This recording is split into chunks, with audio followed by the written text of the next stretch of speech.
네, 축복합니다. 자, 시간이 좀 갔으니까 저는 멈추어졌던 예수님의 세 가지 시험을 좀 바로 들어가도록 하겠습니다. 좀 기억을 떠올려 보시죠. 예수님의 첫 번째 시험, 이 시험에서 저는 여러 가지 이제 해석의 고리를 잡을 수 있겠으나 저는 주님께서 이동하셨던 이 장소에 조금 집중을 해보고 싶다는, 시험의 내용도 내용이지만 첫 번째 주님이 이동하셨던 장소가 어디죠? 마귀에게 이끌리셔서 광야로, 성령에게 이끌리셔서 광야에서 마귀에게 시험을 받으셨죠. 정확히는. 오늘 두 번째 시험은 어디라고 말하고 있죠? 5절에 보면 거룩한 성이라고 하고요. 다음 주에는 이제 만나게 될 겁니다. 지극히 높은 산으로 이렇게 우리 주님께서는 이끌리셔서 세 가지의 시험을 당하십니다. 세 가지 시험이 사실은 내용은 사실은 주제는 같아요. 주제는 같습니다만 하지만 각각의 색깔이 조금 다르다는 면에서 그 다른 면에 좀 주목하여서 이 시험이 우리에게 뭘 가르치려고 하는지를 좀 봤으면 좋겠습니다. 지난주 맥주절이었기 때문에 조금 2주가 지났기 때문에 다시 한번 좀 기억을 좀 해보시죠. 조금 맥락적인 차원에 관한 이야기를 여러분들에게 좀 다시 한번 좀 상기시켜 드리면 좋을 것 같습니다. 예수님이 시험 받으시기 전에 어떤 사건이 있었습니까? 이 시험 직전에 어떤 사건이 있었어요? 제 얼굴 본다고 답 나오지 않아요.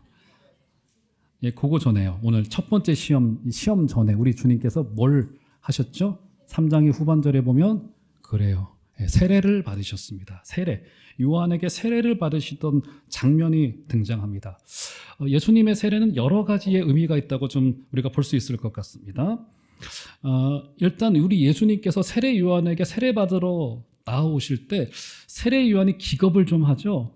어찌 좀 당신이 저에게 세례 받으러 오십니까? 라고 이렇게 주님을 좀 말리는 차원의 이야기를 좀 해요.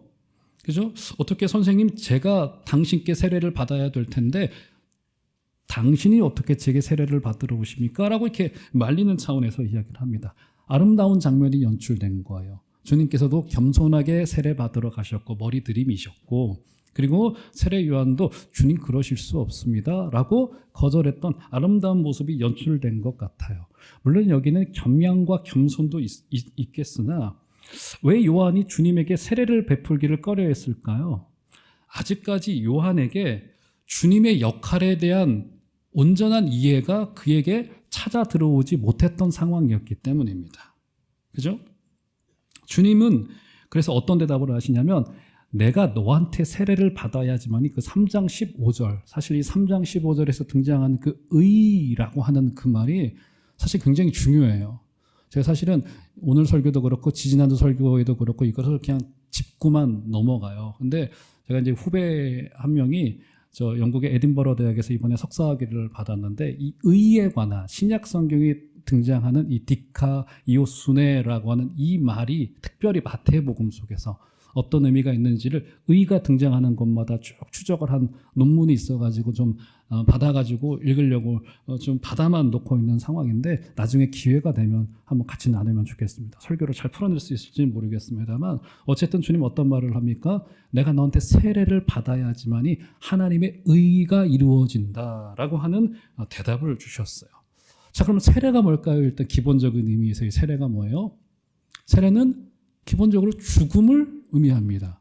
그래서 침례교 같은 경우는 아예 물속에 완전히 머리 끝까지 잠겼다가 일어난단 말이에요. 세례는 기본적으로 죽었다가 다시 일어나는 부활을 뜻한단 말이에요. 구약 성경에 대표적인 사건이 있다고 했죠. 어떤 사건이죠? 물속에 들어갔다 나온 사건이 이스라엘 백성들이 홍해로, 그러니까 이집트 군대, 애굽 군대의 입장에서 봤을 때는 이 멍청한 짓이에요. 물속에 들어가네, 죽으러 들어갔어요, 실제로. 그죠? 죽으러 들어갑니다. 그런데 광야 쪽에서의 입장에서 봤을 때는 물속에서 그들이 부상해서 떠오릅니다. 죽음과 부활. 이것은 여러분 저를 이단처럼 지금 바라보고 계시는데 그게 아니라 바울이 해석하고 있는 바예요. 바울이 홍해 사건을 구약의 세례 사건으로 봤어요. 이스라엘이 죽었다가 살아난 사건을 말한단 말이에요. 세례는 기본적으로 이 죽음을 의미한다고 볼 수 있을 거예요. 제가 그래서 이 부분에서 뭐라고 설명을 드렸습니까? 주님의 이 세례로 시작되어지는 그의 공생애는 이 세례 사건은 그렇기 때문에 일종의 밑그림이다. 그래서 밑그림이 뭡니까? 밑그림을 쭉 그려놓으면 이게 사람인지 코끼리인지 토끼인지 전부 다 분간할 수 있어요? 없어요? 있어요. 밑그림 정도, 아직 완성되지는 않아요. 근데 이 그림이 사람 얼굴을 그려내고 있는 거구나. 이게 로켓을 그려내고 있는 거구나. 밑그림을 보면 알 수 있단 말이에요. 지금 주님의 세례 받으시는 이 장면이 중요한 이유는 이제부터 시작되어질 하나님 나라의 사역이 어떤 방향으로 갈 것이고 심지어 어떤 종착지, 어떤 목적지를 향하여서 지금 준비되고 있는지가 그려지고 있는 밑그림이기 때문에 우리 주님은 세례 요한에게 세례를 받으셔야만 됐습니다. 이런 의미를 가지고 있는 거란 말이에요. 그런데 상황은 어때요? 모든 사람들이 전부 다 모여 있는 중에 여기 삼위 하나님이 등장하시죠. 성자 예수께서는 겸손히 세례를 받으시고 성령 하나님께서는 어떻게 임하셨다고 말씀하셨죠?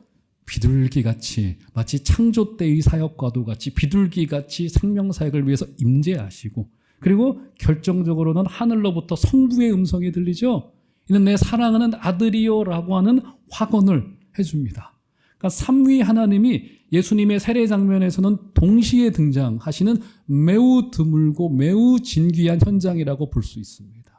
그래서 어떤 신약학자는 예수님의 이 세례 장면을 그래서 어떤 해석을 내놓냐면 이것은 일종의 대관식이다. 왕위 등극식이다라고, 또 세례가 물론 죽음을 의미하지만 이런 의미도 있고 이런 해석도 상당히 타당해 보입니다. 아마 현상은 그랬을 것 같아요. 사람들이 모여있던 중에 예수님이 세례 요한에게 나와서 세례를 받으시고 성부, 성자, 성령의, 제가 그래서 사실은 적용적인 차원에서 성부, 성자, 성령 하나님도 서로 협력하시고 동역하십니다. 이런 적용적인 차원에서의 이야기를 드렸고 현상적으로는 너무너무 대단한 사건이었었을 것 같아요. 그렇잖아요. 일종의 대관식으로 보여왔을 거란 말이에요. 그러니까 예수님은 지금 일종의 확인을 받으시고 인정을 받으시고 이제 시험으로부터 시작하여서 본격적인 주님의 어마어마한 공생의 사역이 시작이 될 것이 예고되고 있는 거란 말이에요. 그러면 우리가 드라마 작가예요. 예를 들어서 상식적인 차원에서 왕위 등극식이 있었습니다. 그럼 그 뒤로 어떤 일들이 전개되고 벌어져야지만이 자연스럽고 상식적이겠습니까? 황금마차가 준비되어지고 막 레드카펫이 깔리고 막 축포가 올려지고 하는 일들이 벌어지는 것이 당연한 거 아니겠어요? 왕위 등극식이기 때문에. 그렇지 않습니까? 그런데 오늘 우리가 읽었던 이제 4장 1절 보시겠어요? 4장 1절. 4장 1절 보시면 뭐라고 시작된다고 말씀드렸죠? 그때라고 시작되죠. 그때. 이것은 일종의 접속이고 연속의 의미를 가지고 있어요. 그러니까 세례 사건 직후에 우리 주님께서는 성령에게 이끌리셔서 40일을 밤낮으로 줄이시고 금식하시고 시험 받으신 거예요. 너무 자연스럽지는 않아요. 그렇지 않습니까? 어마어마한 왕위 등극식 이후에 지금 우리 주님께서는 광야로 이끌리셔서 거기서 시험을 받으시고 고난을 당하시고 심지어 유혹을 받으시면서 주님 줄이시고 들짐승과 함께 지내시는 굶주림과 시험의 과정을 겪으셨단 말이에요. 뭘 이야기하고 싶은 걸까요? 이제부터 시작되어질 우리 하나님의 나라는 이 예수의 고난과 시험으로 세워지게 될 하나님의 나라이다, 공동체다라고 하는 것을 우리에게 보여주고 있는 아주 결정적인 그림인 거란 말이에요. 예수님의 시험은 맥락적인 차원에서 우리 정함제일교회를 비롯한 우리 기독교가 사실 본질적인 의미로서의 어떤 토대와 어떤 기초를 가지고 있는가를 볼 수 있는 거란 말이에요. 이 시험 전체를 관통하는 내용이 그거예요. 네가 하나님의 아들이거든 돌을 떡으로 만들 수 있지, 한번 해봐. 우리 주님 돌을 떡으로 만드실 수 있습니까? 없습니까? 대답해 보세요. 있으시죠? 그렇기 때문에 주님에게 이것은 시험거리였어요. 왜요? 주님이 지금부터 세울, 복음으로 세울 하나님의 나라가 사람의 능력으로, 거대함으로, 위대함으로 세워볼 수 있는 나라일 수 있는 거 아니야? 라고 하는 사실은 마귀의 유혹이었던 거예요. 그러니까 하나님의 뜻과 너무나도 정면으로 배치되고 있는 지금 유혹과 시험거리인데, 이것은 도덕적인 시험도 아니었고 윤리적인 시험도 아니었고 사람의 인성에 관한 테스트도 아니었습니다. 거대한 하나님의 뜻에 관한 시험이었기 때문에 이 시험은 주님에게는 어마어마한 시험거리였고 심지어 성경의 기록까지 될 정도였던 거예요. 두 번째 시험도, 오늘 그 두 번째 시험, 우리가 읽게 될 두 번째 시험도 마찬가지의 그런 해석적인 본질을 가지고 있다, 이렇게 볼 수 있는 겁니다. 자, 그러면 두 번째 시험을 한번 들어가 볼까요? 자, 장소와 등등 내용을 좀 보시죠. 자, 본문 5절입니다. 본문 5절. 한번 다 같이 한번 5절 여러분들이 좀 함께 읽어주시면 고맙겠습니다. 5절 함께 읽겠습니다. 시작. 이에 마귀가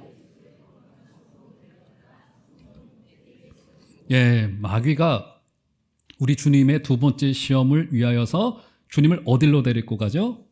거룩한 성으로 주님을 데리고 갑니다. 자, 아직은 거룩한 성이 어딘지가 좀 아리까리합니다. 물론 여기에 성전이 있었다는 점에서 여기가 어딘지 우리는 사실 알 수는 있습니다만, 자, 다른 마태복음 성경을 보면은 이 거룩한 성이라고 하는 표현이 등장을 하는데요. 자, 마태복음 27장을 좀 올려줘 보실까요? 자, 한번 마태복음 27장 53절을 보시면, 자, 한번 다 같이 한 소리로 읽어보겠습니다. 시작. 예수의 부활 후에 그들이 무덤에서 나와서 거룩한 성에 들어가 많은 사람에게 보이니라. 마태는 관용적인 표현으로서 이 거룩한 성이 저 도시 예루살렘을 뜻하는 거구나 라고 하는 것을 알 수 있어요. 지금 마귀는 어떻게 한 겁니까?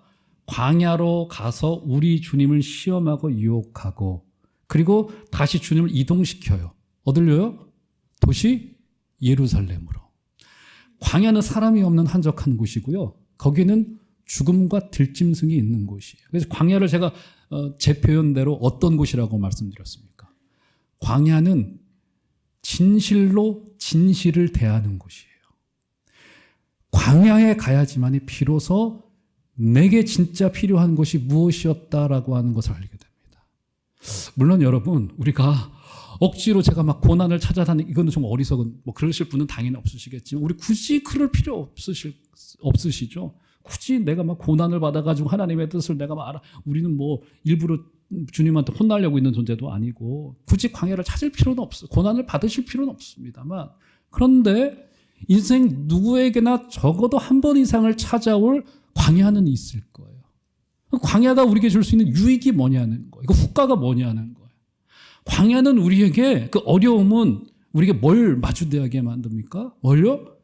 지금 나에게 진짜 필요한 것이 무엇인지를 보게 해요. 그 제가 어떤 예를 들어 드렸어요.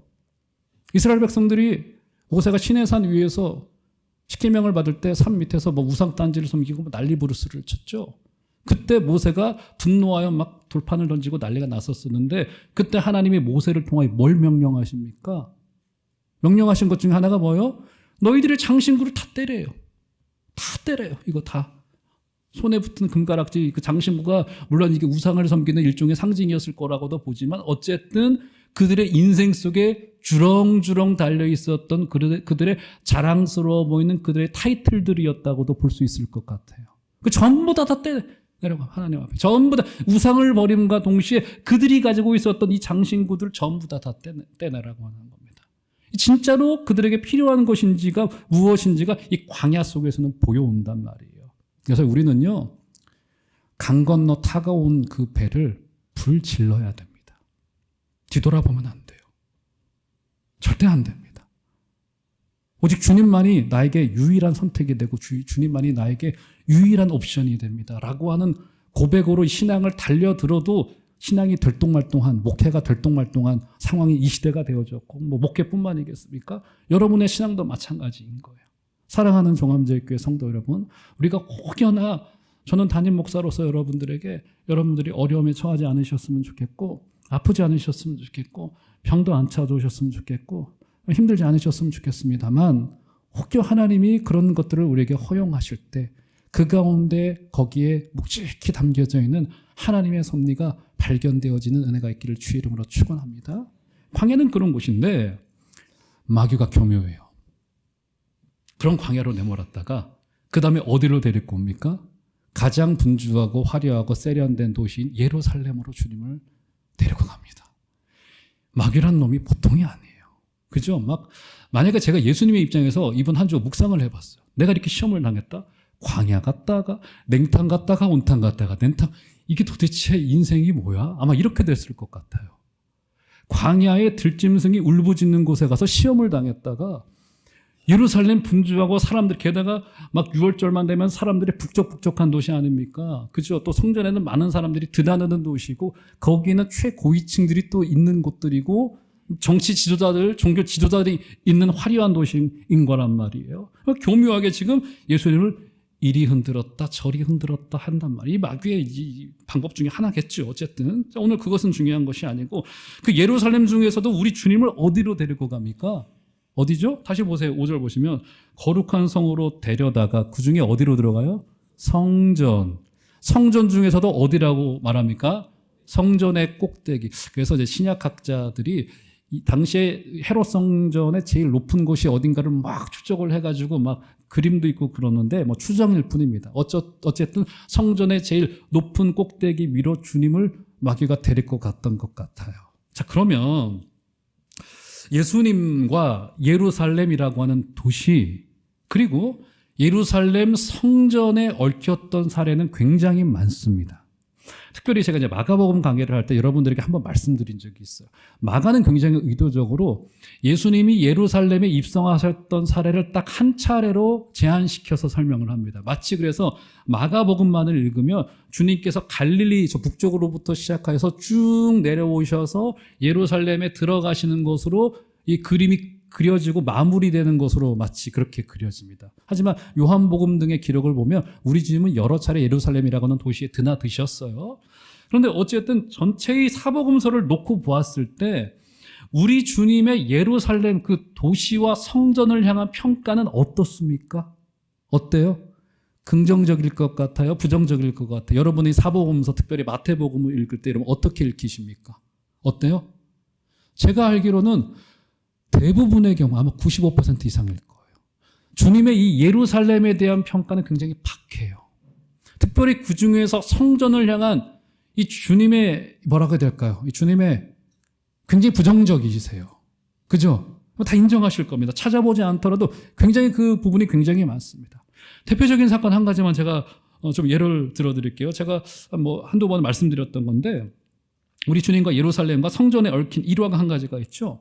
우리 주님께서 죽으시기 위하여서 마지막으로 예루살렘을 향하여서 나귀를 타고 들어가시던 장면 기억나실 겁니다. 누가복음 19장에 기록되어져 있어요. 백성들이 길에서 엄청나게 환호를 했죠. 어떤 찬송을 불렀습니까? 호산나 다윗의 자손이여 찬송하리로다 라고 하면서 이제 곧 주님을 잡아 죽일 3일 뒤면 잡아 죽일 그 백성들이 주님을 향하여서 막 환호와 박수를 보낸단 말이에요. 그죠? 여러분 믿지 않고 주님을 잡아 죽일 사람들도 찬송을 이렇게 하는데 여러분 찬송 안 하시기예요? 여러분 한 주를 보내실 때 운전하고 가시다가 마음이 답답할 때 주님을 찬송해 보세요. 우리 주님께서 여러분의 마음을 열어주시고 위로하실 것을 저는 분명히 믿습니다.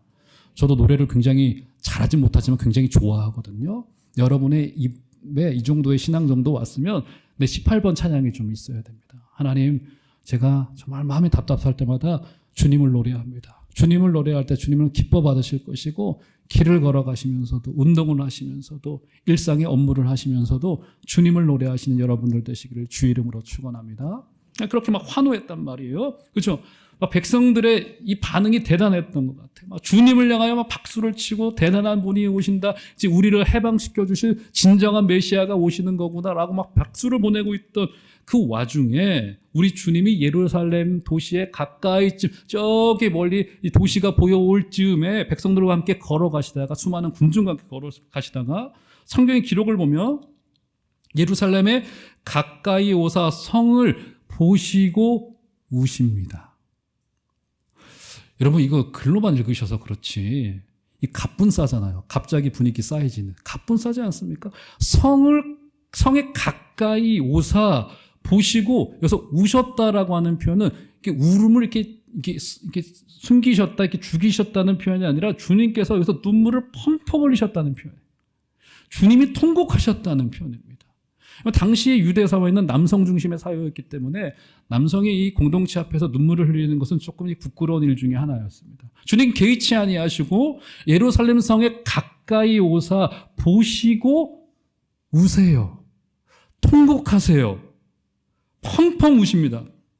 게다가 주님께서는 우시긴 우시는데 성을 예루살렘 그 도시를 바라보시고 우셨대요.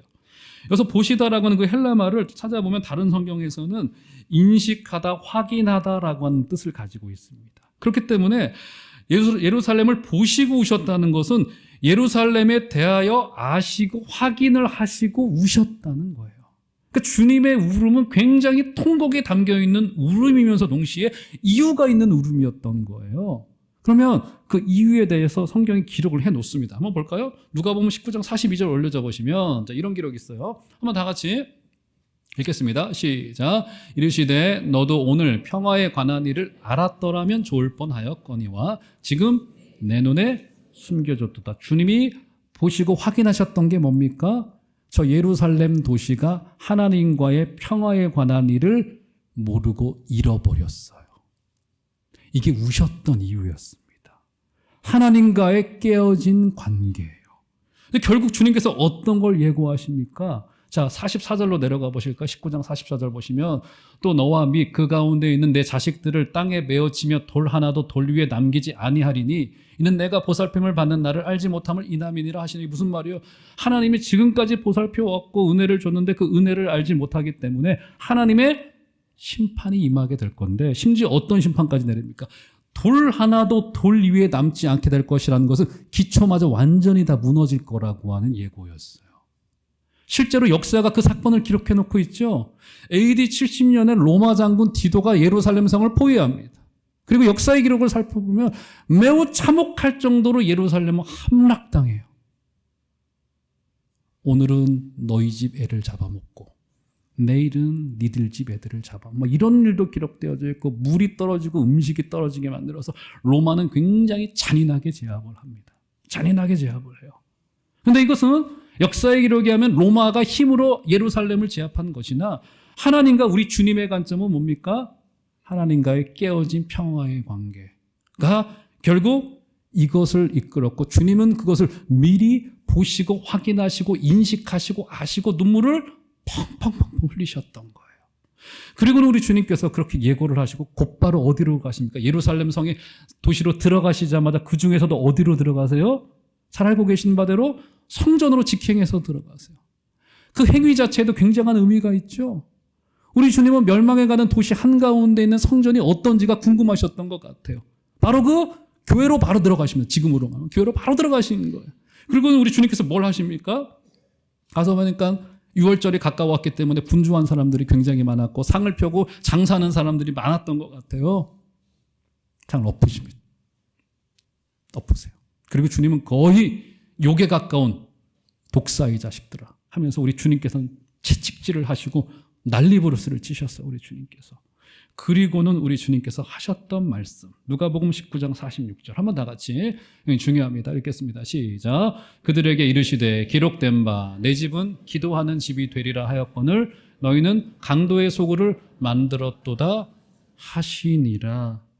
우리 주님은 깨어진 하나님과의 평화의 관계를 가지고 있었던 그들의 모든 행위를 강도의 것으로 봤어요. 여기서 시사하고 있는 바가 뭐고 주님이 무엇을 말씀하셨고 무엇을 기대하셨을까요? 예루살렘이 이렇게 부패했어요. 그런데 성전만은 그랬어는 안 됐다는 거예요. 달랐어야 됐다는 겁니다. 지금으로 말하면 뭡니까? 교회가 유일한 소망이어야 된다는 거예요. 교회가 마지막 보루여야 되고 마지막으로 달라야 된다는 거예요. 제가 이 이야기도 몇 주 전에 드렸습니다만 너무 충격적이어서 한 번 더 드리면 영국의 사회진화론자인 리처드 도킨스가 수년에 걸쳐서 펀딩을 받아서 종교인과 비종교인의 삶의 양태를 추적을 합니다. 삶의 양태를 그 마음을 알 길은 없고 그 사람이 선택하는 것을 보면은 그 마음은 어느 정도 알 수 있는 거잖아. 이 사회학이 무서운 점이 거기에 삶의 그 사람들이 어떤 선택을 하고 어떤 자녀 교육은 어떻게 하고 부동산 투자는 어떻게 하고 어떤 교육을 시키고 이 추적을 쭉 해요.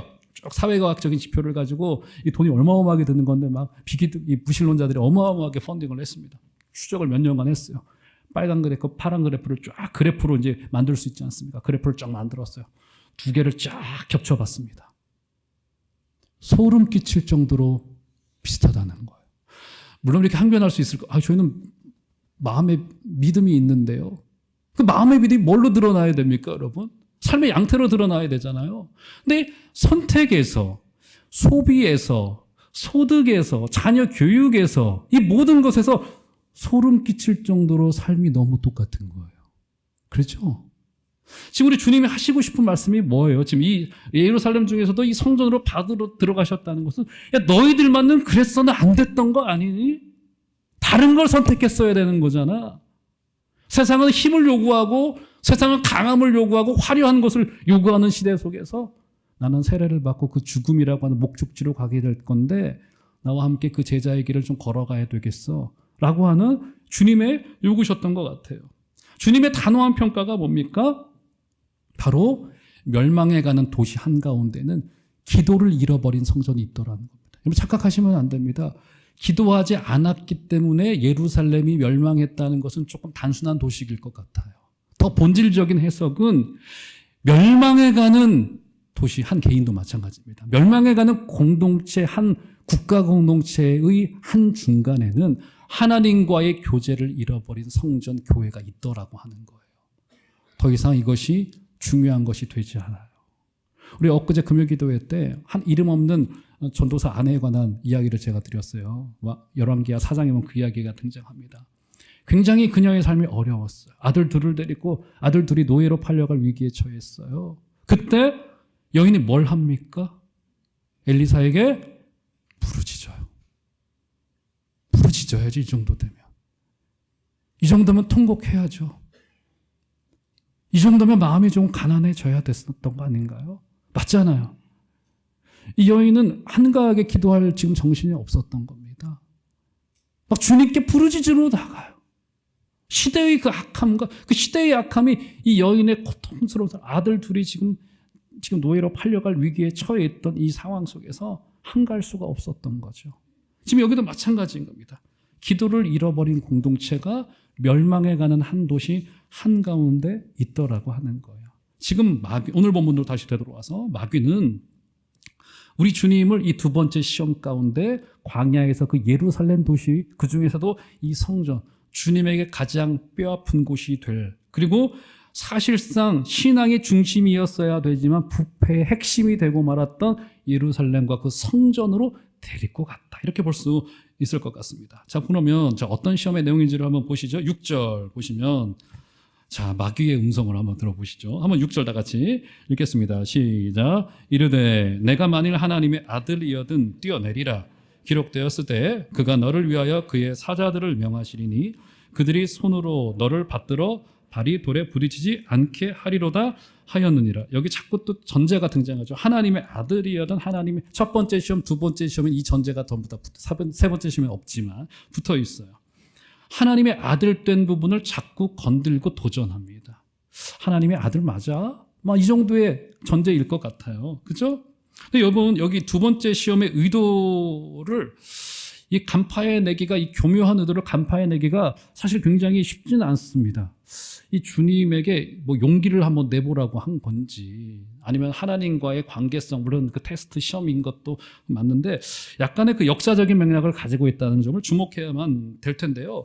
자, 그 시대의 사람들은요, 굉장한 절망의 시대를 살고 있었습니다. 그래서 지난주 말씀드렸죠. 세례 요한조차도 광야로 들어가서 SNF파, 그러니까 광야에서 경건 운동을 하던 SNF파를 만들고, 그 중에서 더 경건한 사람들이 쿰난 공동체를 만들어서 막 율법을 통독하기 시작합니다.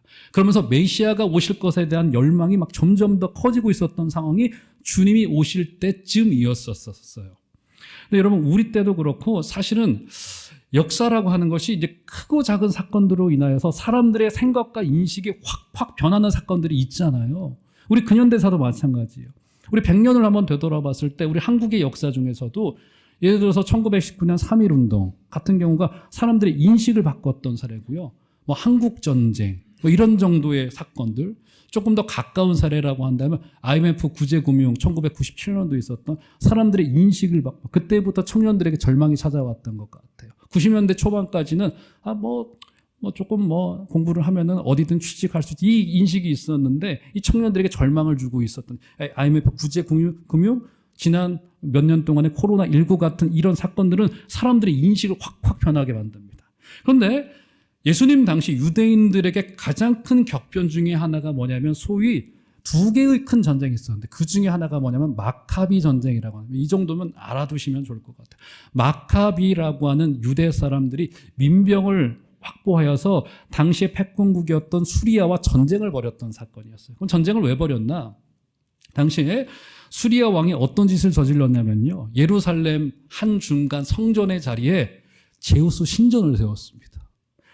경건한 유대인들이 참을 수가 없죠. 그래가지고 마카비를 중심으로 해서 국가가 지금 다 흩어졌던 상황에서도 사람들이 쫙쫙 모이기 시작을 합니다. 막 분노한 이스라엘 유대인들이 막 일어나요. 그래서 저 패권국이었던 수리아와 전쟁을 벌이는데 이 전쟁에서 승리를 이끌어내요. 대단한 사건이고 유대인들에게는 잊히지 못할, 이때가 주님 오시기 한 160년 전쯤에 있었던 사건입니다. 그죠? 이런 사건들이 있었단 말이에요. 그래서 어떤 기적까지 있었냐면 밤에 등불을 켜야 되는데 등불을 켤 수 있는 기름이 하루치밖에 남지 않았는데 무려 이 기름이 8일 동안이나 닳지 않고 8일 동안 불이 켜져 있었던 기적이 벌어졌다고 합니다. 그 기적이 진짜인지 거짓인지는 모르겠으나, 그래서 이 전쟁을 승리로 이끈 것을 기념하여서 절기 하나를, 임의로 하나를 만들죠. 그 절기가 요한복음에도 그 이름이 등장합니다. 그 절기가 뭡니까? 수전절이에요. 여러분 성경에 수전절 나올 때 궁금하지 않으셨어요? 이게 바로 수전절의 유래입니다. 수전절이 한자말인데 무슨 뜻을 가지고 있습니까? 성전을 수리했던, 회복시켰던 절기다. 수전. 그러니까 성전을 정결하게 했던 절기다라고 하는 의미에서 수전절이에요. 수전절. 이해가 되시죠? 근데 이 마카비 전쟁은요, 이스라엘 사람들, 유대인, 정통 유대인들의 생각을 완전히 바꿔놨어요.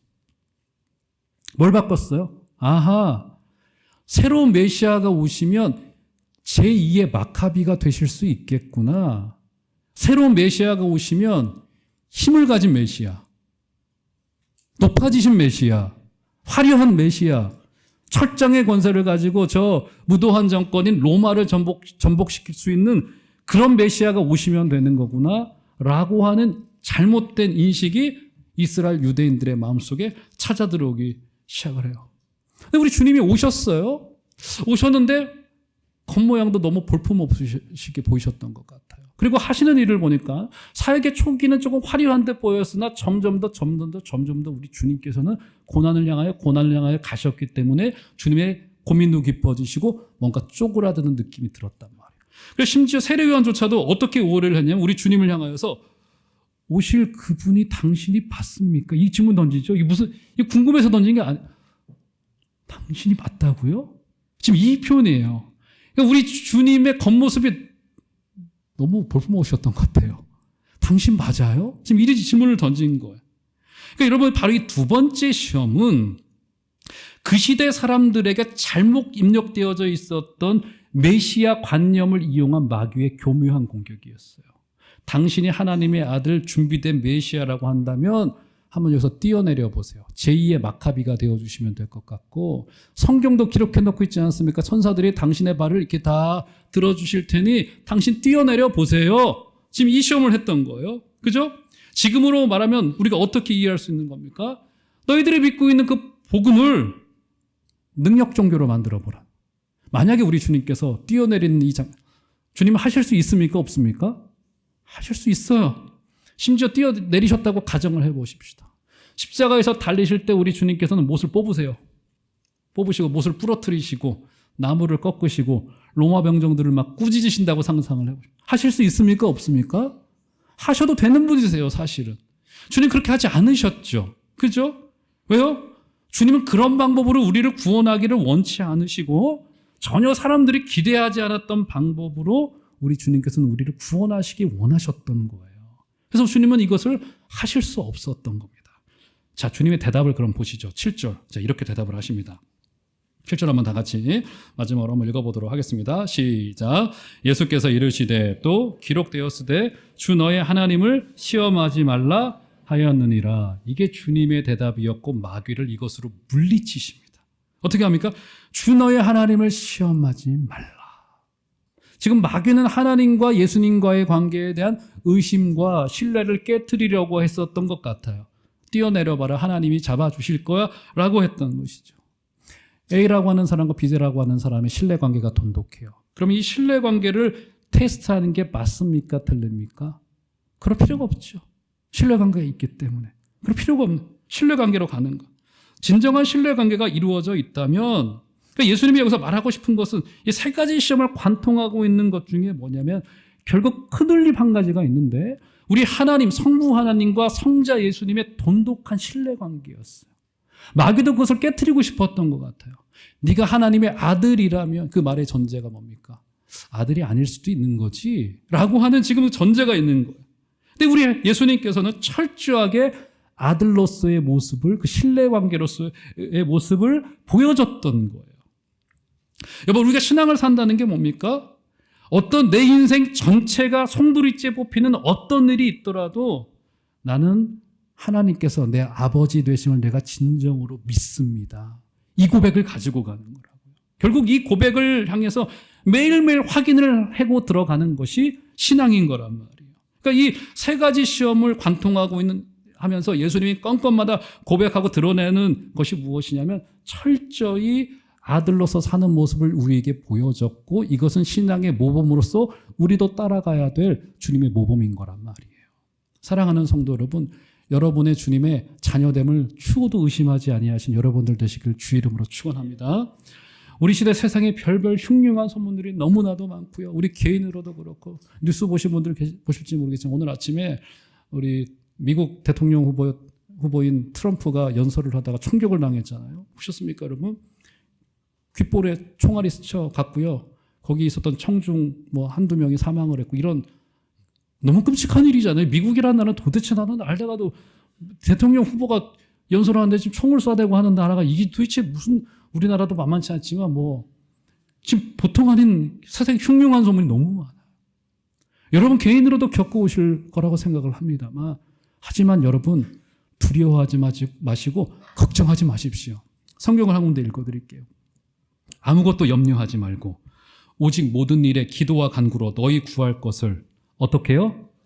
감사함으로 하나님께 아뢰라. 그리하면 모든 지각에 뛰어난 하나님의 평강이 그리스도 예수 안에서 무엇을 지키신다고요?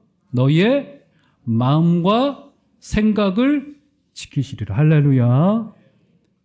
이 시험의 장면마다 여러분 보셔야 될 것이 우리 하나님께서 상황을 바꾸어 주셨나요? 아니요.